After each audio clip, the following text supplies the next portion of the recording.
Welcome to the Deep Dive. You sent us your sources, and today, well, we're diving into excerpts from our home. That's the one dictated by the spirit André Luiz, psychographed by Chico Xavier, part of that whole series. Exactly, and look, if you're new to this material, don't worry. We're just aiming to pull out the really fascinating bits, make it accessible. Yeah, think of it as a guided tour. The book basically follows André Luiz, who is a doctor, right after he passes away. And he finds himself in this spiritual colony, our home. Right, and the passages we have cover his journey from this really rough start in what he calls the lower zones, all the way through to him getting settled and involved in our home.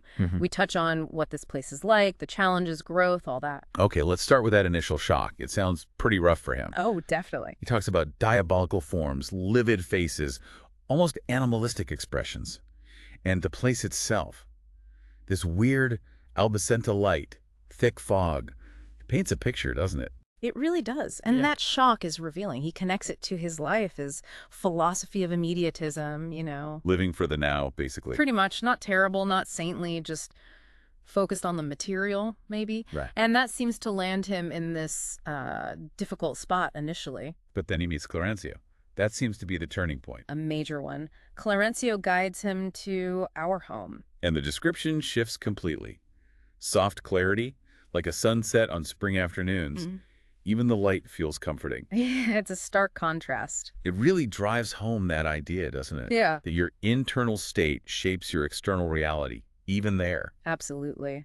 And his first questions about this new place, about the light, start to open up what our home actually is. It's not quite the heaven some might picture. Right. Clarencio clarifies that. He says it's not for victorious spirits in the way we might think. Happiness there comes from work, from contribution. Which is a different angle on the afterlife, isn't it? What kind of work are they doing? It seems less about specific earth jobs and more about, well, spiritual service, helping others, self-improvement. Clarencio even mentions that biblical idea, many called, few chosen, suggesting that many on earth get the spiritual invitation, but, other things grab their attention. Life choices matter. The excerpts also describe these mutilated spirits. It's quite graphic eyes used for evil, limbs for crime. Yeah, powerful imagery. But it's likely metaphorical, right? I think so. Yeah, probably not literal physical damage, but more like a spiritual manifestation, how our earthly actions and intentions kind of stain or shape our spiritual form. So the consequences become part of you, spiritually speaking. Exactly. And it connects to the history of the place, too. Founded by 16th century Portuguese settlers who died in Brazil. Wow, really? Yeah, it suggests even spiritual colonies have a history, struggles, evolution. They even celebrate their 114th anniversary under its magnanimous direction. So there's structure, leadership, ongoing development. Okay, moving into the day-to-day. The problem of feeding, that sounds surprisingly normal, almost mundane. It does, doesn't it? The governor's apparently trying to get people onto a more, let's say, spiritual diet. But there's pushback. Big time. So much so that they temporarily shut down the Ministry of Communication because of clandestine exchange people sneaking around for their old food vices. Old habits die hard, even after you die, apparently. It shows that spiritual change isn't just intellectual, it's about reshaping deep-seated desires. Letting go of earthly attachments is tough. And they use water differently, too, as a vehicle for fluids, for food and medicine. Intriguing, right? Suggests a different physics, a different way energy and sustenance work there. And it's not just a free-for-all paradise. There's definite order, hierarchy. Very clear structure. Advancement is based on merit, earned progress, not who you know. They mention only 4 entities have reached some kind of advanced training level. Right, emphasizing it's a path, a progression, and some surprising details like domestic animals in the parks, similar to Earth. And music, used to increase productivity. Yeah, piped into workplaces. A kind of a practical application of subtle energies. It adds a certain charm to the description. Let's talk about spiritual growth more directly. There's that analogy. Being reborn on Earth is like carrying a dirty garment, the causal body. The baggage. That needs cleaning through life, but often we just make it dirtier. What exactly is the causal body in this context? Think of it as like the energetic record. All your past experiences, unresolved stuff, tendencies. The dirty garment captures that idea of accumulated karma, Got it. And this ties into the umbral, that lower zone. Exactly. The umbral seems to be a state or place inhabited by spirits still resonating with negativity, still attached to those lower patterns. But help is available even there. Oh yes, that's emphasized. Divine protection is always present. There's even a ministry of aid specifically working in the umbral. Dealing with heavy fluids emitted by thousands of unbalanced minds. Sounds intense. It does. Heavy fluids probably isn't literal liquid, more like dense, negative thought energy making the atmosphere difficult. Hard work for those ministry folks. And Clarencio gives Luis some really key advice for his own healing. Which is? Basically, stop focusing so much on yourself and your own pain. Look outward. That sounds pretty universal, actually. Solid advice for anyone, anywhere. Yeah. And forgiving yourself, focusing on future service, those seem crucial too. Absolutely. Shifting from self-pity to service and self-compassion. Foundational steps. Okay, the community itself, our home, has this bonus hour system, like money. Sort of, yeah.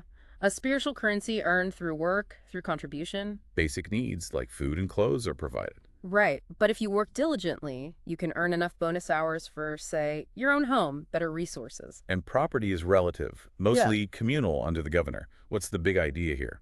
It really ties progress and even comfort directly to service. It's not about earthly status, it's about what you contribute to the collective good. And you can share your earnings, your blessings. Yes, through intercession for others, which highlights that interconnectedness again and the idea that giving comes before receiving. Nothing's truly free. Effort is required. The communication back to Earth is limited, intentionally. Seems so. They need to focus on healing their old infirmities, as the text puts it.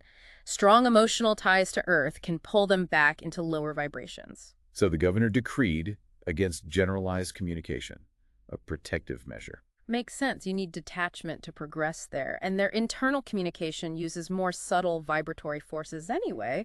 Direct thought transfer needs perfect alignment. It's a different way of being. Luis eventually wants to do more than just watch. He wants to join the Ministry of Regeneration. Right, gets his first assignment assisting Tobias, working with the newly arrived, the suffering ones. A big step for him. And he encounters challenges right away. Yeah, these negative believers, people who totally rejected spiritual ideas in life. And now their spiritual awareness is dimmer, heavier. Something like that. It illustrates the weight of ingrained skepticism, perhaps. And the Samaritans working in the umbral face really tough cases. Like Francisco, tormented by some entity he perceives. We also get these complex side stories, like Paulina's father, issues with inheritance, even euthanasia or gentle death. Showing how earthly actions, even well-intentioned ones, can ripple out spiritually. Ambition, attachments, they create discord. And Justino and the vampire? The spirit trying to disrupt things? Yeah, seems like negativity still tries to interfere, even in a place like our home. Growth isn't without its obstacle. But there are amazing resources, too. Minister Veneranda's green halls for education. Incredible descriptions there. That natural palace for lectures holding over 30,000 people, flowers changing monthly. With a special display for Jesus Christmas. It paints a picture of immense beauty and organization dedicated to learning. And Veneranda herself getting a medal for 1 million hours of continuous service. Wow, that's dedication. Really underscores the value placed on selfless work. Luis then has this personal encounter. He meets Silvera. Right, someone his father had wronged on Earth. And Luis feels compelled to seek forgiveness on his father's behalf. That's powerful, crossing generations even after death. It shows how interconnected these things are, how unresolved issues linger. Then his mother visits. And reinforces that theme of service, of giving.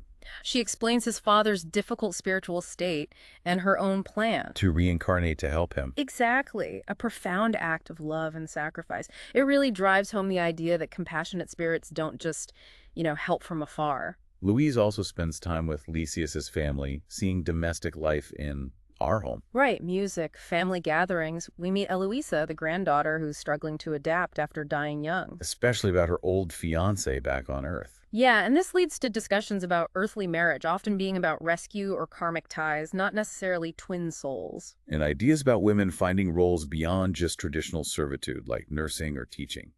Surprisingly modern perspectives in a way. They are.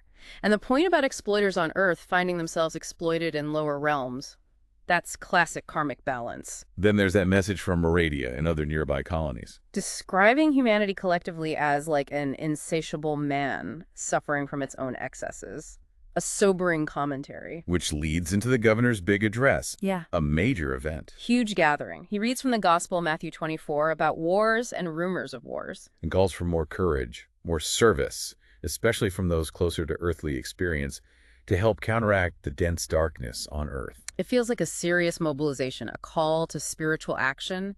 He talks about individual sacrifice, but also defending our home itself. Protecting their spiritual achievements, needing a special defense. Right. And he mentions the circles of earth, umbral, and darkness. That last one definitely catches Louise's attention, hints at even deeper levels. Then, towards the end of these excerpts, Louise gets that chance to revisit Earth. Yeah, Clarencio takes him along as his mother prepares to reincarnate. Lysias suggests the field of music first for some peace. There's that line about earthly love being like gold stifled in rough stones. Poetic. Captures the potential and the difficulty. And Louise is naturally longing for his own wife, his kids. Of course, anticipating seeing them in our home eventually, but then his mother's decision to reincarnate for his skeptical father, Laerte. Loving spirits do not limit themselves to extending their hands from afar. Powerful statement. So Clarencio brings Luis to see his old family. And the reality hits him hard. His youngest daughter has grown up. His wife Zelia is with another man, Ernesto. His son-in-law is sick. Must have been incredibly jarring. A real lesson in letting go. Clarencio's advice is key there. Don't interfere. Just remember love God, love your neighbor. Wise counsel, focusing on acceptance and broader compassion. And Luis starts to see it, doesn't he? His family isn't just his blood relatives anymore. It's everyone in our home, everyone in need. That's the shift. He starts trying to help Zelia and Ernesto, seeing their genuine love. He remembers Tobias's lessons on mental communication. Even gets help from Narcisa, and involves the common servants of the plant kingdom. What does that mean? It suggests working with nature spirits, maybe? Using natural energies for healing in a very direct, focused way. Shows his growth in understanding interconnectedness. So wrapping up this deep dive, our home comes across as this really complex, organized spiritual colony. Definitely. Focused on growth, learning through work, letting go of earthly baggage, and that profound connection between spirits across different levels. And what stands out, even with all the detail about this other realm, is how central those core principles are. Service, compassion, consequences for your actions. Absolutely. Those fundamentals seem universal. We hit some real aha moments, I think. The umbral explained, the bonus hour idea, music's role, that spiritual view of marriage, interacting with nature for healing. Lots to chew on. For sure. It definitely prompts questions about the afterlife, our responsibilities now, the purpose of it all. So maybe take some time to sit with André Luiz's journey. How does it resonate with your own views on life, death, spiritual growth? And maybe a final thought to leave you with. If our awareness does continue after death and our thoughts really do shape reality in other realms, how might that change how we live, how we think, right here, right now?